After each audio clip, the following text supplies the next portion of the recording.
For a long time, astronomers saw the asteroids and comets that come close to Earth as useless debris, space rocks that blocked our view of distant galaxies. Not anymore. They're now viewed as scientifically important and potentially very dangerous if they were to collide with our planet. The odds of that happening on any given day are remote, but as we first reported last fall, over millions of years, scientists believe there have been lots of impacts, and few doubt there are more to come. A former astronaut told us it's like a game of cosmic roulette, and one mankind cannot afford to lose.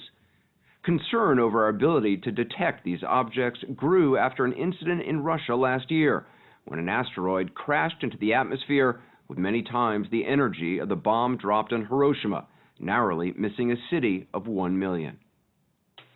The story will continue in a moment.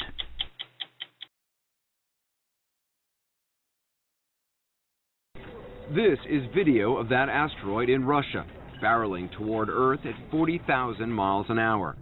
It exploded into pieces 19 miles above and 25 miles south of the city of Chelyabinsk.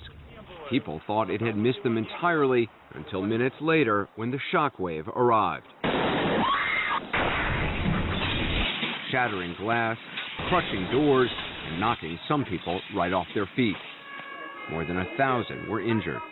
How much warning did people in Chelyabinsk have? None. Paul Chotis is a scientist at NASA's Jet Propulsion Laboratory in Pasadena, California. He and his boss, Don Yeomans, have been trying to track near-Earth objects for decades. We didn't see it coming. It was coming from the general direction of the sun, so it was in the daytime sky as it approached. So how did you find out about it? Twitter and YouTube, when we first saw the images. So the first people at NASA heard about it was Twitter? Exactly. Chotis says an object this size hits Earth once every 100 years on average. Yet the same day, purely by chance, another asteroid twice as large came within 17,000 miles of Earth, passing between us and the satellites that are bringing you this broadcast. The only reason there was any advance warning was because an amateur astronomer in Spain, an oral surgeon by day, noticed it just before it moved out of view. We know about some of the most distant galaxies in the known universe, and yet we don't really know everything that's right in our own backyard. Wow. Amy Mainzer is a NASA scientist who focuses on detecting asteroids. We got to move the dome out of the way, and then we're going to start to follow the asteroid as it tracks across the sky. This telescope at the Table Mountain Observatory in California is one of dozens all over the world that are used to track and study near-Earth objects. Mainzer told us they're often very hard to find. Some of these asteroids are really, really dark, darker even than coal in some cases, kind of like the soot at the bottom of a barbecue grill. So you're looking for something that's darker than coal against a black sky? Exactly. And now you see the problem. Another problem is that ground-based telescopes can't see objects coming from the direction of the sun because they're in the daytime sky, like the asteroid that hit Russia. Astronomers find asteroids by taking repeated pictures of the night sky and looking for things that change position. Professionals and amateurs all over the world work together, sharing information. Once Paul Chotis and his NASA colleagues have multiple sightings, they can predict an object's location as far as 100 years into the future. This particular object has a very well-known orbit because the asteroid Amy Mainzer was observing the night we visited didn't look like much on her screen. That little thing. Yep, that's it. But it's nearly half a mile wide and capable of destroying an entire continent. So that's actually a huge asteroid. Yeah, it's a huge asteroid. If something this size hit the Earth, it would be devastating. It would be very bad. Asteroids are composed mostly of rock, comets, ice, and dust. They come in all shapes and sizes. Some look like small planets, others giant dog bones. For a long time, nobody thought they were worth tracking at all. It wasn't thought that they really did hit the Earth. Astronomers debated for a long time about the nature of the craters on the moon. They thought the craters on the moon were volcanic. Possibly, yeah. And it's only been fairly recently, within the last 50 years or so, that the field has really recognized that, yeah, impacts actually do happen. And not only do they happen on geological timescales, millions and billions of years, but on human timescales in some cases. The last major asteroid to collide with Earth hit in 1908 in the Tunguska region of Siberia. It's believed to have been 40 yards wide and to have exploded in the air like a nuclear bomb, leveling 80 million trees in an area the size of metropolitan Washington. This crater in northern Arizona was created 50,000 years ago. It's one of more than 180 impact craters geologists have found so far. They think there are many more, hidden by water and vegetation, more even than on the moon, because the Earth's gravity is greater. The most famous impact of all is the one that may have wiped out the dinosaurs more than 65 million years ago.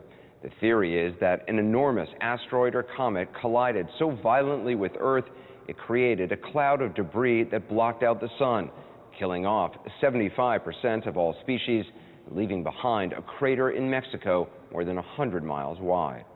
These are objects that were once in space, pieces of asteroids. Yeomans and Chodas showed us some of the remarkable things that have fallen from the sky. This is a piece of Mars. You have it in your hand. Yeah. It wandered around the inner solar system for a few million years, and a 40-pound stone came down in Africa about 10 feet from a farmer in Really? October of 1962. That's I think it's from Mars. It's yeah, I know. They played a trick on me as well. Would you hand that one to me? That big one? Yeah. Come on. Oh my God. This one was iron nickel and heavy as an anvil. Not all asteroids are made of such dense stuff, but many contain high concentrations of valuable minerals like platinum that might someday be mined in space. We'll start by sending astronauts to an asteroid for the first time in history. President Obama's budget for NASA includes a plan to capture a tiny asteroid so that astronauts could rendezvous with it by 2025.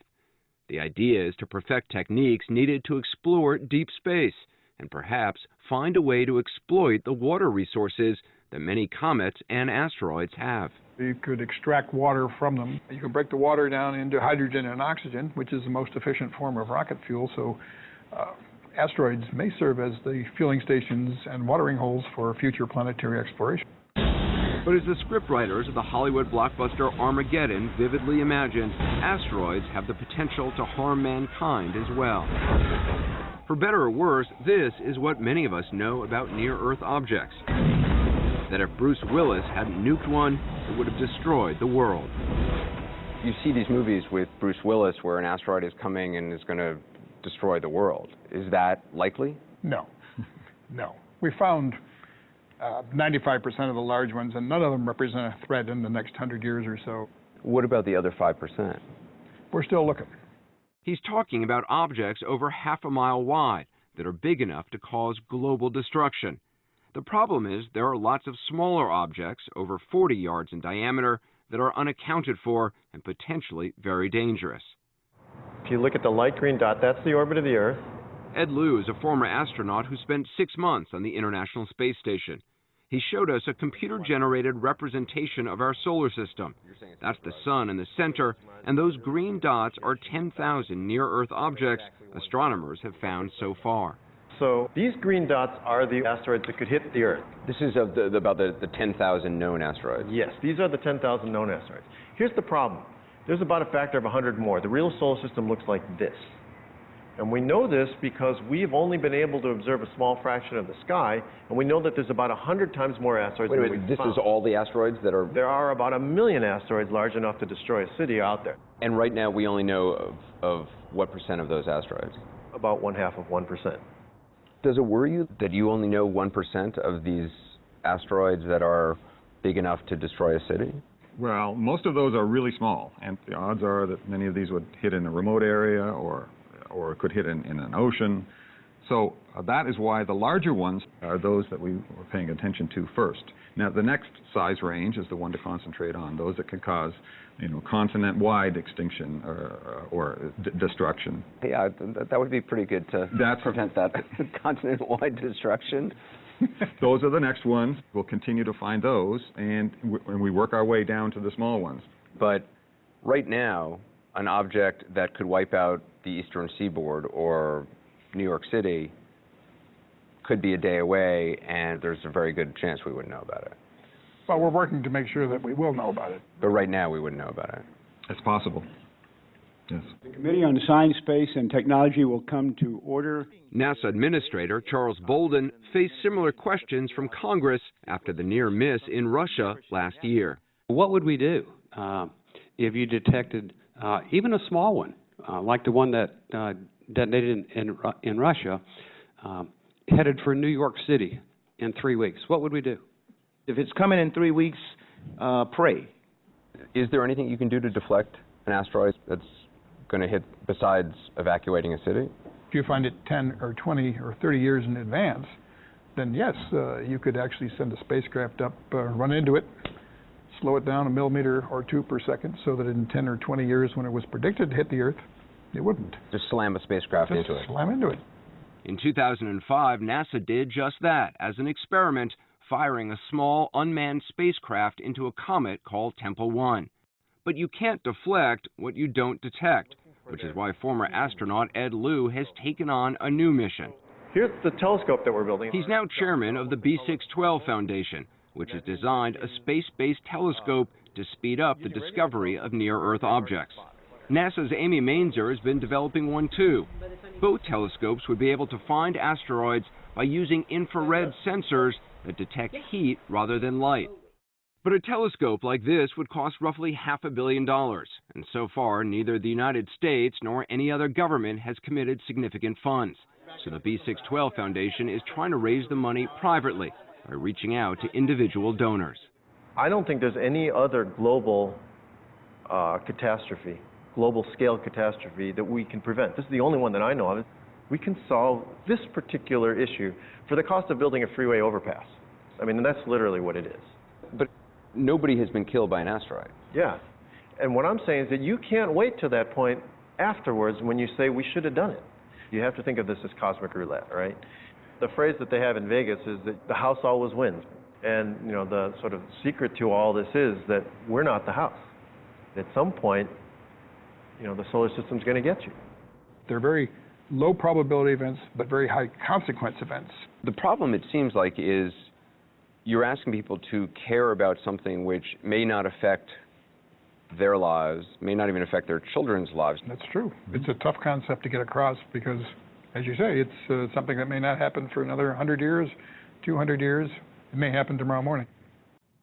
After this story first aired, new research came out suggesting small asteroids crash into our atmosphere much more frequently than previously thought. This year, Congress increased NASA's budget for asteroid detection, but there's still not enough money, public or private, to launch one of those proposed infrared telescopes into space.